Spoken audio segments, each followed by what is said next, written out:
So it's really a great pleasure to open the events today by introducing Professor Stephen Driscoll, who's Professor of Historical Archaeology at the University of Glasgow, a former colleague of mine, and happily still also a friend.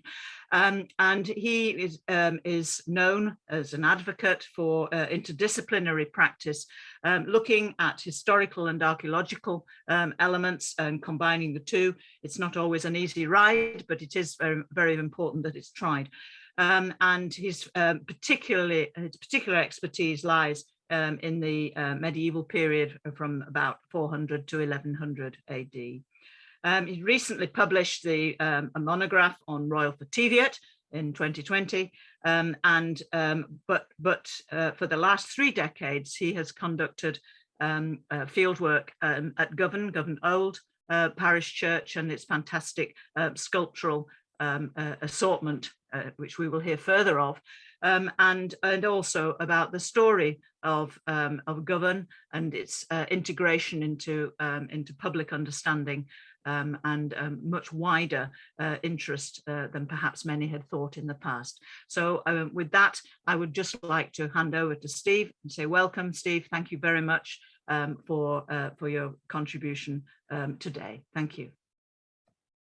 Well, it's a great pleasure to be here. Apologies to the organizers for the unnecessarily late arrival, caused a bit of anxiety on their part. And thank you so much for so many people giving up such a nice day to come in and listen to us. So hopefully it'll be worth it. Now, this is the most exciting part of the moment, the most tense bit where we share the screen. Right. Well, as I say, it's a great pleasure to have the opportunity to focus on Anna Ritchie's contribution to what we can now call the Govan Stones project, but which more properly should be the early medieval sculpture of Govan Old. And given the monumental scale of Anna's contribution to Scottish archaeology, Govan ranks as one of her more modest efforts, and yet it has had a powerful impact. It's characteristic of her work that its importance extends well beyond the intrinsic scholarly merit of the work to deliver a wider public benefit. And the reason that her work has had such impact, to use the buzzword of the moment, is based on her capacity to address a popular audience so effectively. So with this audience, I'm going to assume that you have a familiarity with the early medieval church as origins at Govan, and with the collection of Viking Age sculpture. This is the stuff that's inside the church, and I'll just leave this as a for a minute, just so you can see the earliest representations we have of some of the Hogbacks. So I'm going to reflect on Anna's contribution to Govan Old and the church and its collection, which is now in the midst of a really profound social and cultural transformation, which as I'll explain. And these current changes are part of the context of the title of this talk. Anna's work on the Hogbacks has advanced our understanding of these monuments and their cultural significance, and more importantly, has stimulated new research, which provides an intellectual context for the reassessment of the sculpture by myself and by many others. And as I hope to make clear, Anna played a key role in helping the current refurbishment program at Govan Old to come about. So I'll conclude this talk with a brief progress report update on that work. So, how I met Anna. Long before I met her, I knew of Anna. How could I not? Ritchie and Ritchie's Scotland Archaeology and Early History came out just as I was starting my studies in Glasgow. It was probably the first book I read on Scottish archaeology. A fortunate starting place, I realize. I'm just going to go back to this because it's slightly more diverting than the muddy book cover. In 1989, as a newly minted PhD, while learning my excavation craft under the guidance of Peter Yeoman at Edinburgh Castle, I was offered a gig teaching at Edinburgh University's in the extramural department on some aspect of Scottish archaeology. And it was only subsequently that I realized I was being asked to fill Anna's shoes. I can't remember what I actually taught. I just remember trying to get lots of stories out of a very small number of slides, which I had access to. But the students turned out to be chartered members of the Anna Ritchie fan club. Many were members of the Edinburgh Archaeological Field Society, which attracted the energetic, get your hands dirty segment of the Edinburgh archaeology scene. And through them, I came to understand how inspiring a teacher Anna was. At times, I could feel their disappointment. At other times, they helpfully passed on top teaching tips as practiced by Dr. Ritchie. For me, it was a valuable educational moment.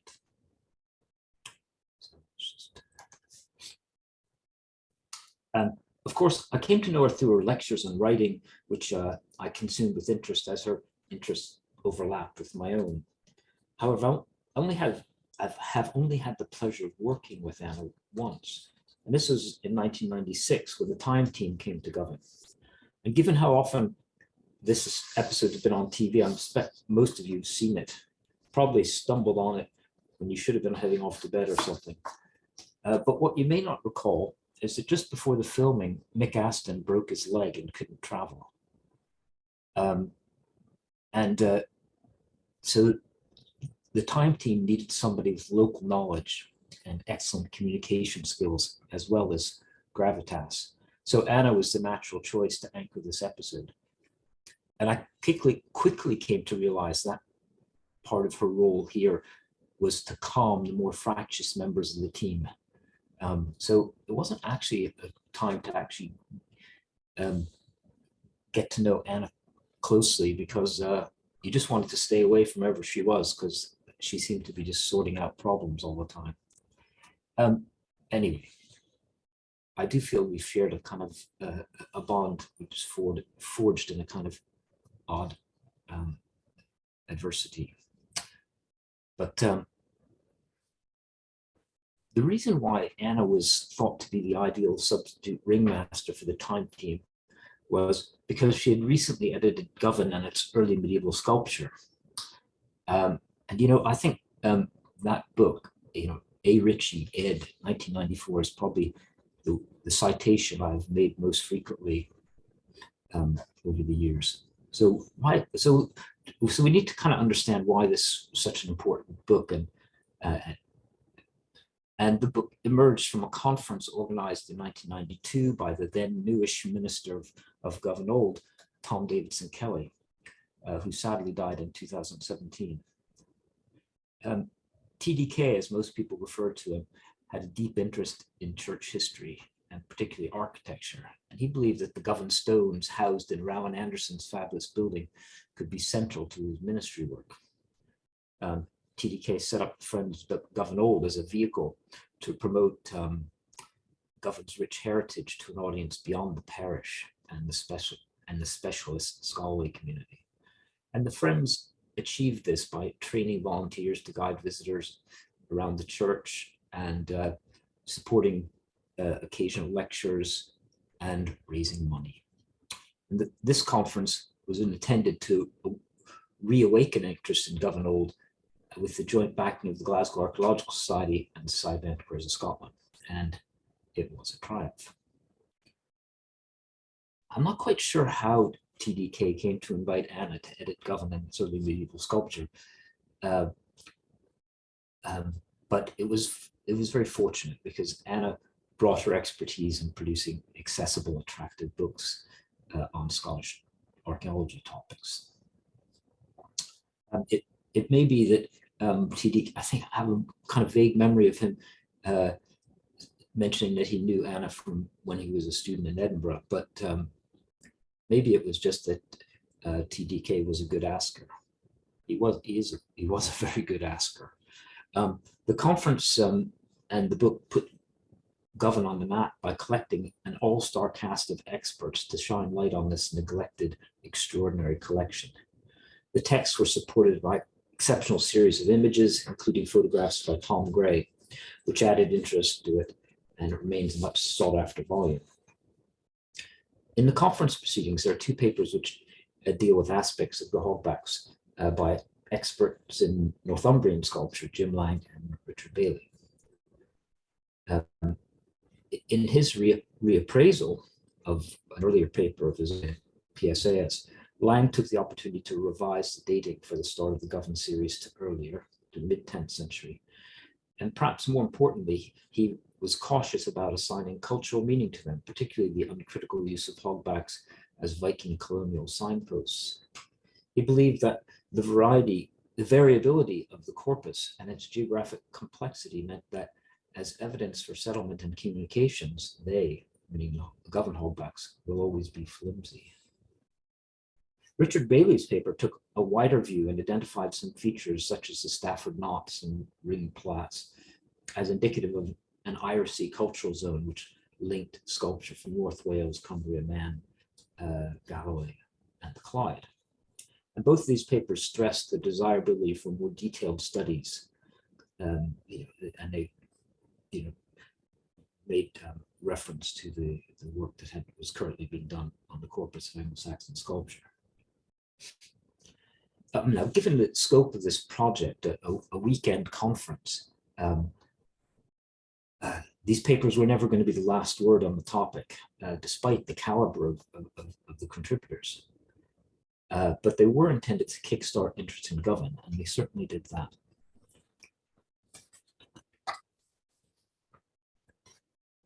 To keep interest alive after the conference and book, the Friends of Govan Old introduced an annual lecture series modeled on the successful Jarrow lecture series, and Anna gave the first one. It was published in 2004. And incidentally, before the pandemic shut things down, this lecture series was renamed in honor of Tom Davison Kelly. Anna's lecture fittingly focused on the most famous residents of Govan Old, the Hogbacks. And in it, she responded to Lang and Bailey's call for more detailed study of the Hogbacks. She went back to first principles to ask who had invented the term. Answer, Allen and Anderson with a hyphen. And they just coined it as a descriptive shorthand. And Anna recognized that it was a useful, if somewhat kitschy term, but she sought to free hogbacks from the typological ghetto and place it more squarely within a tradition of early medieval burial monuments, including recumbent monuments and cope stones. And she did this in two ways. First, she brought her deep familiarity with the early Christian monuments to bear on the question. She sought to expand the discussion to include what she called kindred monuments, such as the Kingarth cope stone, and to focus on distinctive features and distributions of Scottish groups rather than treat them as an appendage to the greater distribution of Northern English monuments. So this is a significant change in perspective. And her second innovation was to examine the monuments in more detail to explore the reworkings of two of the hogbacks that were done in antiquity. Now, these days, even first-year undergraduates are familiar with the notion that, that sculpture can have a biography, or indeed multiple lives. But in Govan, Anna was here first. This transformed our perception of the hogbacks as grave markers of sufficient value to make them worthy of reworking. Lang had suggested that the period of particular styles could be quite short, say 30 years, really just a blip. But Anna's work pointed in a different direction. The reuse and transformation of the hogbacks indicate the strength of this particular sculptural tradition. It's not a blip. It encourages us to reflect on the significance of the remodeling and invites us to consider these things in their own massive terms. So by viewing these sculptures from a Scottish perspective and implicitly dialing down the Scandinavian aspect, particularly in a Scottish context, Anna paved the way for a series of developments. And we were often, or not often, but we're familiar with this injunction to listen to the stones by Sally Foster and various colleagues, but we can also look at the stones, and Govan is really fortunate in having a deep photographic record, starting even before the excellent studio photos of Thomas Van plaster casts, and these were complemented by Tom Gray's ones, which were taken for the 1994 volume. This is and we also have, for the sarcophagus, we have this amazing drawing by Ian Scott. This is until very recently, this was the only of the piece of the Govan sculpture which was drawn to a Royal Commission standard. But as one of his last acts before retiring, John Borland arranged to draw the Govan Hogbacks. These are not yet in public domain, so the analytical insights based on these drawings are yet to come. But alongside the tried and tested methods of recording, we're fortunate now to have a full digital documentation of the Govan stones, thanks to the work of Megan Caston, whose PhD involved making high-resolution 3D models of all the sculpture. And apart from the powerful potential for interpretation and display, these models allowed her to undertake innovative technical studies. As with the new drawings, these models are new and important insights will continue to flow. But the potential here is evident. And what Dr. Caston has kindly provided me with a set of short animations because she knows my technical limitations. So we'll just look at that, and now that's our way of looking at the Hogbacks. So this is Hogback number 2, and it stands out from the group due to its thinness, and is usually described as Cumbrian and is thought of as the earliest in the group. The dating derives from the well-preserved lower register of interlace, which includes features which Lang described as Anglo-Scandinavian. The form of the stop plate and a T-fret look to Cumbrian influences, and the change in appearance, which you see here, of the surface is just when the photographic treatment has been removed. Just the pure surface can be helpful in seeing detail without distractions. So moved on to number 3 now.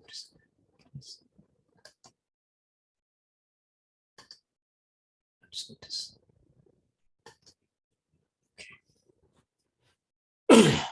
So Govan 3 is helpful for thinking about the issue of skeuomorphs. Lang and Bailey were not convinced that Hogbacks were directly inspired by architecture, despite the tegulated roof and preferred. Oh, stop it! Stop it! Actually, go back.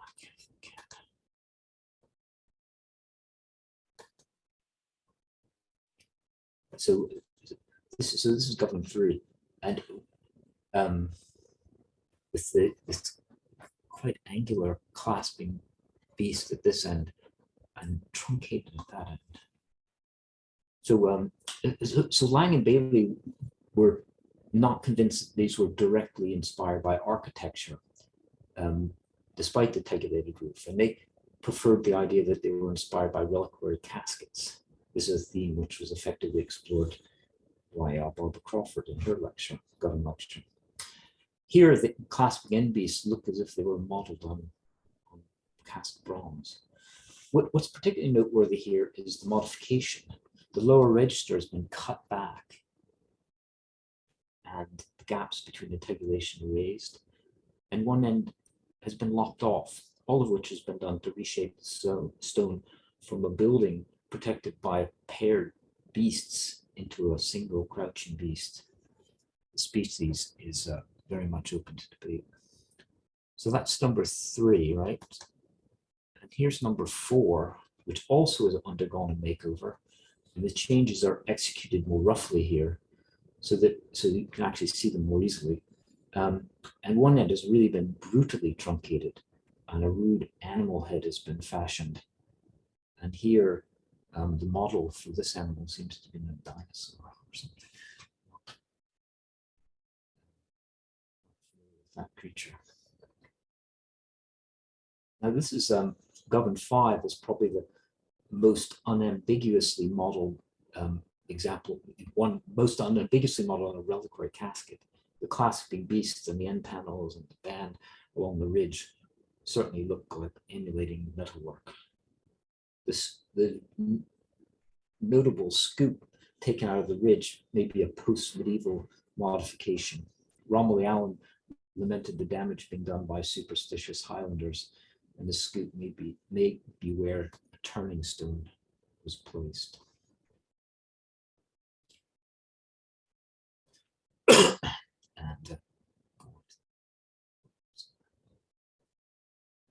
So this is Govan 6 is the largest hogback anywhere.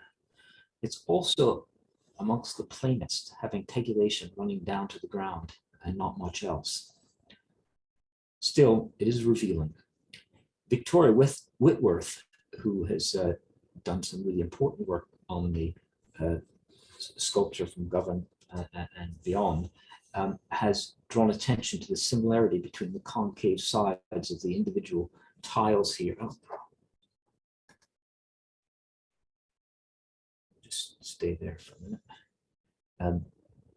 So Victoria has drawn attention to the concave sides of the tiles and compared them to those on the Meagle hogback, bringing us an additional Pictish connection to reinforce the mounted rider motif seen elsewhere at Govan. And secondly, and this is really important, she has noted that all Govan hogbacks are asymmetrical. Even number 2, the Cumbrian one end stands a little higher, is thicker. And she's compellingly described this asymmetry as being body-shaped, as if the stone were shaped to hold an actual corpse. I now find it impossible not to see expanded chest areas and tapering foot in this way whenever I look at one of these. I think this is a breakthrough observation, and we'll return to it. So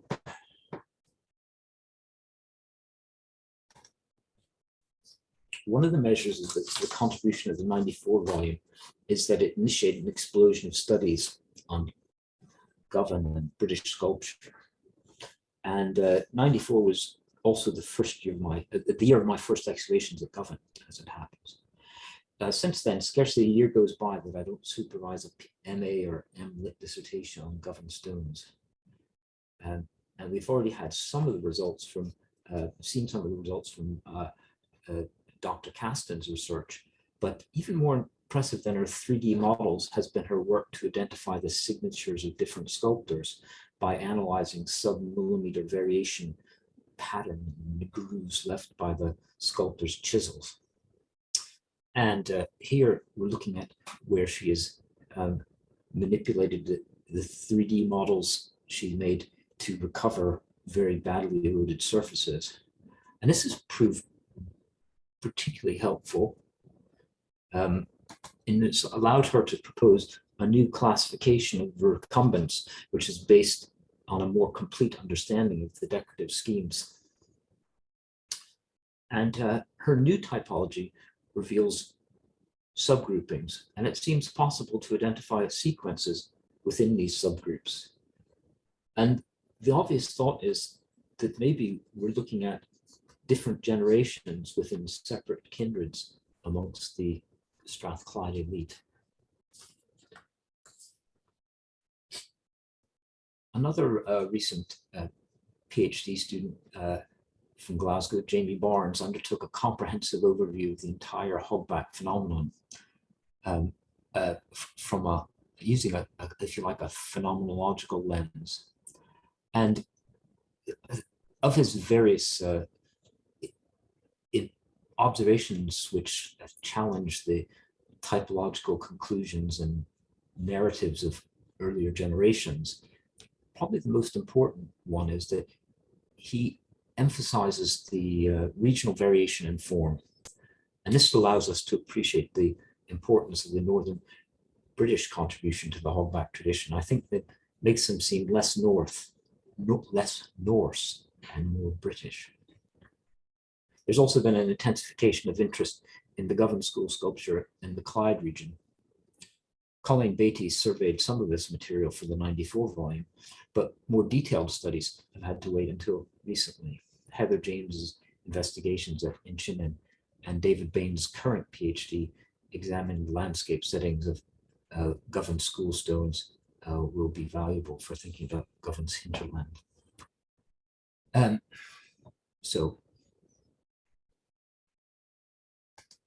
Sadly, part of the contemporary social context of the Govan Hogbacks has been the decision by the Church of Scotland to abandon Govan Old in 2007.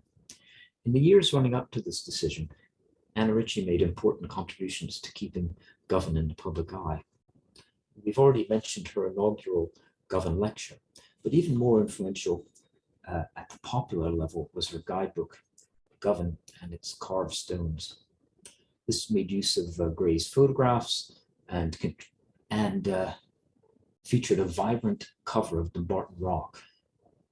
Certainly a striking and attractive image, but equally, it's not Govan. I think this reveals that even in 1999, there was a lack of confidence in the idea that Govan could be a tourist destination. And so we hid behind the Dumbarton image. But that's it. So but I think we wouldn't, we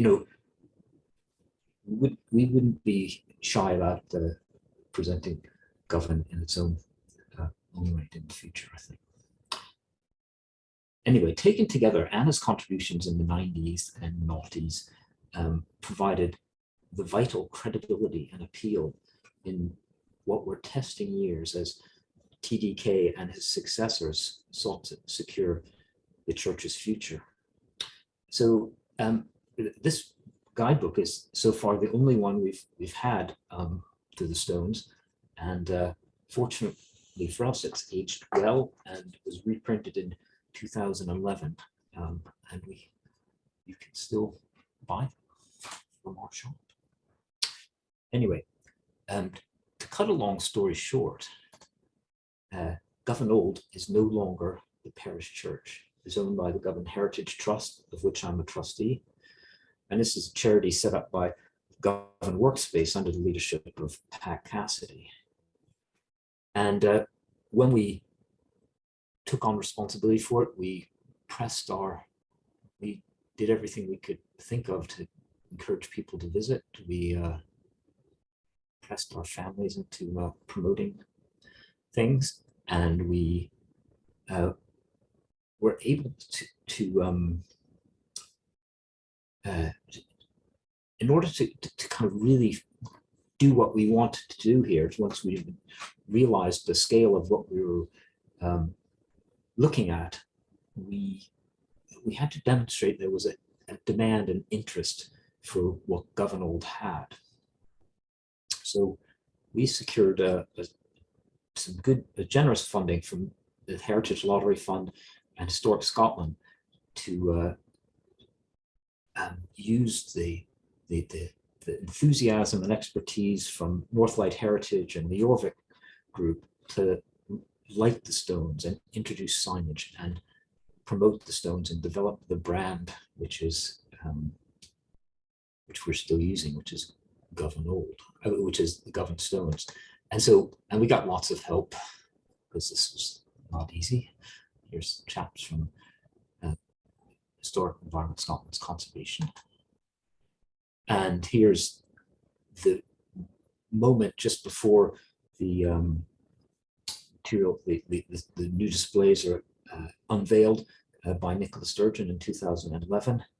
And Nicola, over the years, proved very helpful in terms of twisting arms and banging heads together and encouraging groups to work together. So that's probably been quite instrumental in our success as well.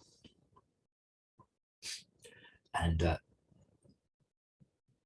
this funding allowed us to take a serious step towards turning Govan Old into something resembling a proper museum.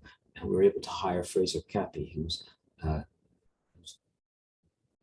doing that work, and he was able to, part of his work was actually getting visitors in, and he coordinated the volunteers, and at a pre-pandemic peak, Govan Old was welcoming 16,000 visitors per year. So by demonstrating this level of public interest, we, by which I really mean Pat Cassidy, were able to secure the millions needed in grants to reinvent Govan Old. And so this is what we see here with the varnished floor around the Hogbacks is a temporary redisplay. It's not our final thing, but it is much more welcoming than what we had before. And part of the reason we are kind of able to do this is that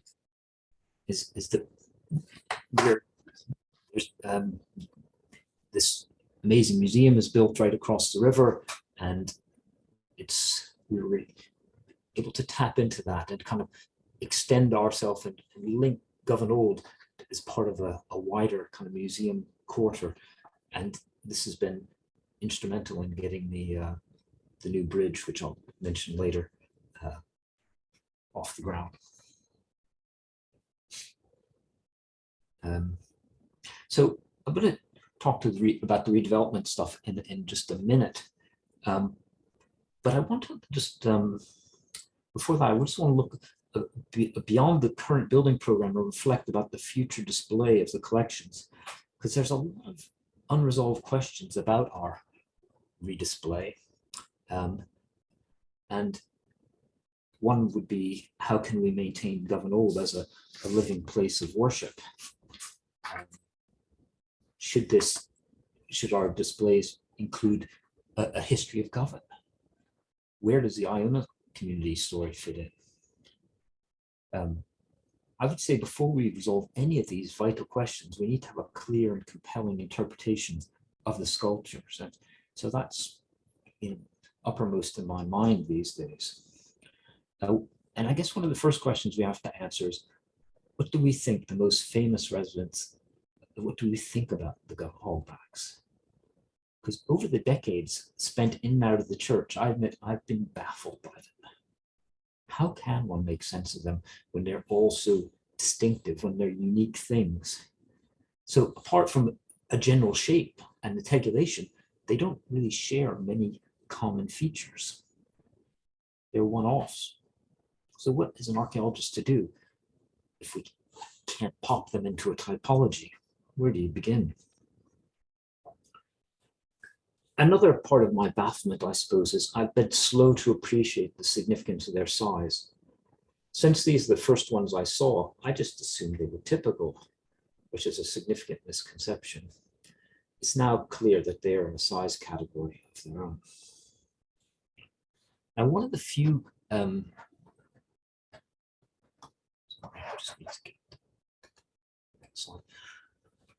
one of the few shared traits of the Govan Hoggies is their asymmetrical body shape form.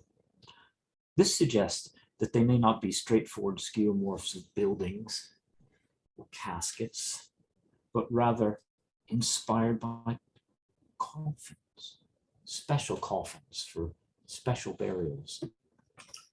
And their uniqueness, rather than being a source of typological frustration, reveals deliberate efforts to distinguish them from one another. I don't know if it's possible even to fully order them, because I think they've they've made such deliberate attempts to be distinctive from one another. And it seems it's very tempting to consider that these were created sequentially to mark special burial moments, perhaps only once every 10 or 20 or 30 years.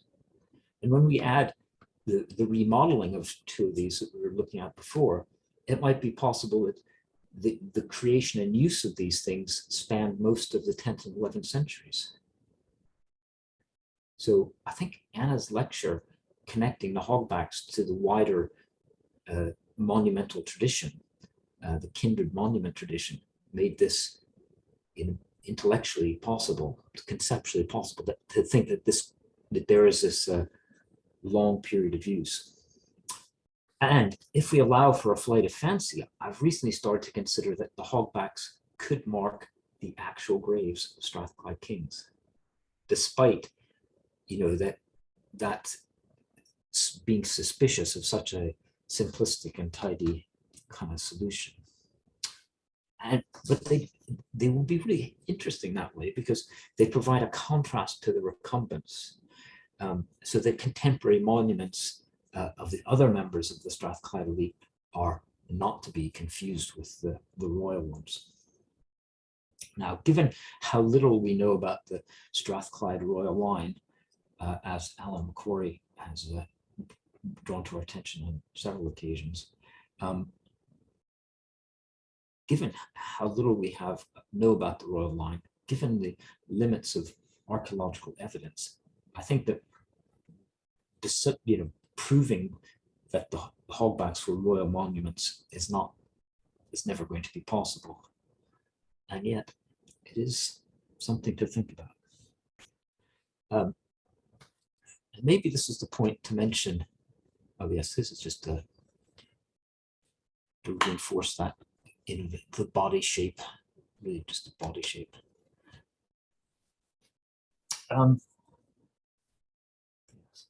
Maybe this is the point to mention, as I think Victoria Whitworth has pointed out, that the sarcophagus itself is similarly asymmetrical. It has an elevated, deeper end, presumably the head chest end. The magnificent table that Rowan Anderson has fashioned, the magnificent table Rowan Anderson designed for the sarcophagus is flat, but small blocks have been used to allow the sarcophagus to be displayed with a level top.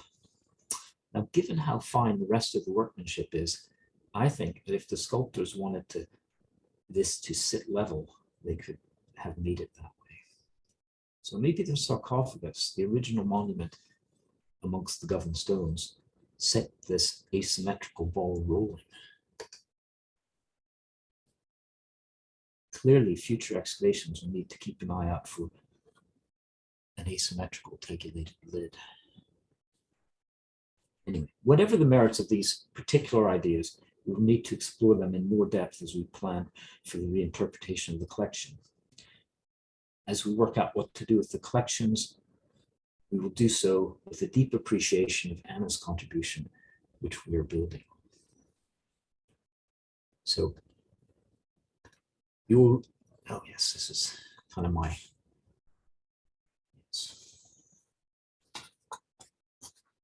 what I'd like to do is, I would like to conclude with a quick report on the current progress, which we're undertaking in Govan Old just now, because I genuinely think that we wouldn't be there without the support of people like Anna, and Anna was really decisive at a time when we needed that, and we needed some good quality visual aids and things for people to identify with, and she provided that. So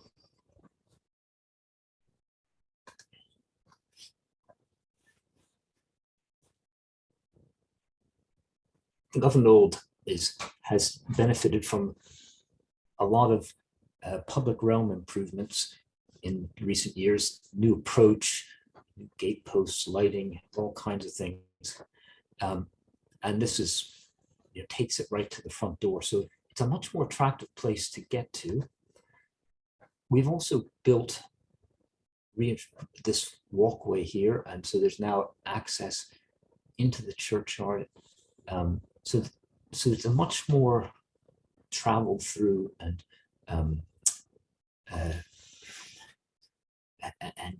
lively space than it used to be a few years ago. And this is a view of the Govan Hogbacks. This is a view of a plan which is showing us how redevelopment is imagined. So this whole area to the east of Govan Hogbacks is going to have a new housing scheme put on it, and it's going to be connected to the other side of the river by a bridge, and this has been committed to. So this is the visualization that was published just a couple months ago, and there's just 2 or 3 more minutes, please, Steve. Sorry. Yep, that's grand. I'm just winding up. So so there's the church. This is this bridge, and many of you maybe won't be aware of the layout of the church, but there's a very expensive lower floor, and our strategy is basically to create rentable office space in some of these backstage sort of spaces, and use that as a way of as a way of supporting and sustaining the building, and to use the building for public performances and events. We've gone through lots of architectural drawings, and we took us about 2 years to convince the architects that we did not have enough money to build a spire like this, and we didn't want to anyway. But what's happened in the last couple of years has been we have now refurbished all that lower church, and we're just about to go on site to build a structure here which will provide disabled access, a kind of better entrance, toilets, and various plant facilities, as well as space which could be let as well. And this is what it's going to look like. So it is going to wrap around the church on the site of the tower, which was never built, and it's going to echo the profile of the windows and so on, and be built or clad in stone.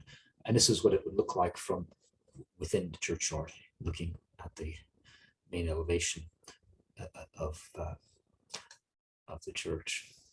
And in due course, once that bit is finished, we will do the landscaping and kind of make that connection to the river even more attractive than it is at the moment. And where we are beyond that, that's what we've got the money for this stage. The next stage is going to be deciding what to do with the main part of the church, how to use it, and how to display the sculpture properly. And so we'll start fundraising for that soon. And our final aspiration is to actually build a kind of studio on some of this ground here, so that there'll be sufficient income generated to support the church, make it sustainable in the long term. Anyway, that's it. And I've got lots and lots of thanks and to many friends who've helped over the years. And this is just a wee photograph of some of the most important ones. So thanks very much for listening, and I'll stop sharing.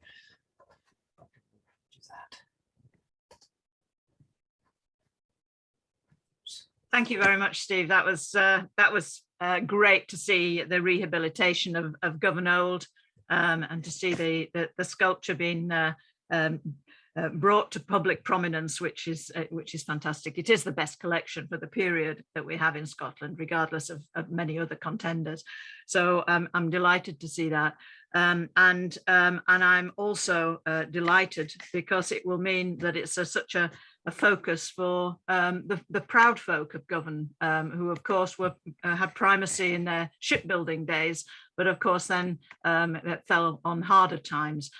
So let's hope that archaeology and the sculpture can actually bring that sort of self awareness, shall we say, for the population. I think it's been transformative, you know, and I wasn't meaning to. There was a question about when we're opening. We're going to open on the 1st of April this year, but the sense of confidence is really, it is actually transformed. You know, that I wasn't really meaning to be critical about the choice of Dumbarton on the cover of the guidebook. I just think, you know, it's taken a long time before people have kind of been able to kind of have that pride in Govan. And, you know, this goes back to Tom Davidson Kelly's aspiration. He really thought that if people understood what they had and what was here and appreciated it, they would feel better about themselves and about where they're from, and it would be a socially beneficial mindset, you know. So that's kind of where that's one of the things, you know, seems important to try to, you know, achieve, even if you're not, you know, as I'm not a minister, you know, it would be a good thing. Yeah. No, I think it's a wonderful legacy for TDK, and you know, very, very fond memories of an enthusiast for his parish and for his church and stones. So that's very well delivered, I would say. You've answered the question about when you will be open to visitors, and that's the April date. A question from Alison Reith is there any link between the Hogbacks at Old Govan and the single small hogback in the churchyard at Luss? I mean, over to you. Yeah, no, they're part of the same, you know, they're part of this tradition of kindred monuments. I don't know whether it's, you know, I don't know whether we want to allow it to be quite so elevated. I mean, we have other hogbacks, you know, singletons at important church sites, Blair Logie and out was two there, but you know, there's a few scattered around. And but there is a particular interest about the Luss one because it's also been reworked. And that really fine arcading, that's not the original. I think that's been added. So this, I think, if you know, it's not as, it's only one, so it's not, but it's part of that series. Yeah, but it also speaks a lot to the overall context for Govan and Dumbarton you've mentioned, but obviously the whole of the Lennox region, the whole of the west side of Loch Lomond, going right up to Luss. I mean, that's, you know, this is a very important area in the Viking Age, and that's all part of the same story. Yeah, and you know, and that's where the Earls of Lennox, that's their heartland as well. So it is. So there's that connection certainly is there. There's a question from Victoria. Hi, Victoria. She says, if we accept Meagle as a royal Pictish mausoleum, what are the main barriers to seeing Govan as the same for Strathclyde, other than that we can't prove it? Question mark. I'm totally agree that that's what we're looking at. That's how we should imagine it, as a, you know, royal dynastic burial ground. But you know, and we can say more about why it's such a enshrined place. You know, we've got the sarcophagus. I mean, at Meagle, I'm not quite sure why it's, I mean, it's a, you know, it's a special place, but why, how did it get to be a royal burial ground? Anyway, that's it. But I think yeah, I found that, you know, really helpful, your comments, Victoria, and you know, so it makes that link quite plausible, I think. There's just two more questions which I'd like to take. I think that's the time that we have. We've got a question from Lorna Carter, and she says that noticed a similarity between the the A on the sarcophagus and Carlisle 1 fragment. Any thoughts on current dating of the A on the sarcophagus? Okay. I'm not sure I understand that, but yeah. So there's the A on the horse's rump, and there's I think at the last Insular Art Conference, there was a reception in Govan Old, and I've forgotten the guy. He used to be the curator of the Book of Kells. So he's Bernard Meehan, is that? Yeah. And so he was there, and he was very happy with that as a kind of 9th century letter form. So he thought that was part of the original arrangement. Okay, thank you. That's the dating thing. So I'm quite happy with that. Right. Okay. Next question from Hugh Leedy. The Church of Scotland has a real challenge to maintain its property amidst declining emerging congregations. Is there a case to be made for passing ownership and management to the state for the more important buildings like Old Govan? Can you make? Yeah, but I don't think. I don't see there's much appetite for it. Mm. And Historic Scotland is, they can't manage their estate at the moment with the resources they have, so they're not looking to, so Brecon is no longer the parish church. So, I mean, you can't imagine anybody apart from the state taking it over, but they haven't done it. So it's a big challenge, I think, for Scottish civic society. What are they going to do with these churches? Yeah. There's one that's just come in, and I think we should just include it because it broadens the discussion slightly, and that it's from Don Mackenzie from Public Building Services, who says that it's wonderful to see what's been achieved since he attended a convention of the Royal Incorporation of Architects in Scotland, which was held in the church decades ago. Can you briefly indicate the main sources of funding? Yeah, okay. So, I mean, we're really fortunate in that Pat Cassidy is a genius at getting money. So the walkway was refurbished at cost of about £750,000, and a lot of that money came from the duty that's paid on dumping waste. I forgot what that's. Anyway, so there's a fund for that. We've had money from the Central Government Action Plan has been really helpful about providing us very serious money, and a lot of the public realm stuff, but also underwriting the architectural work, and we've had money from the big lottery latterly, and we've had money from the Robertson bequest, and it's been from lots of different places. We've had a lot of money from the fund that was set up to do urban renewal. What's it called? I don't know, urban regeneration. I don't know. Yeah, but no, there was a scheme anyway. Sorry, this church, I don't. It's a huge list, though. It's a huge list. Yeah. It's really, and it's been hard work. Yes. And keeping the staff funded, paid, and over the period has been difficult because we haven't really had an income. Once the building work started, our ability to get donations has dropped. So we knew this was going to happen. So it's just part of the challenge. We need to just end there now, Steve. No, thank you very much for that. And checking out, and a lot of interest. There's clearly a lot of interest in this, and I think that we can safely say that Govan is in safer hands than it has been for some time. So thank you very much for that presentation. Thank you.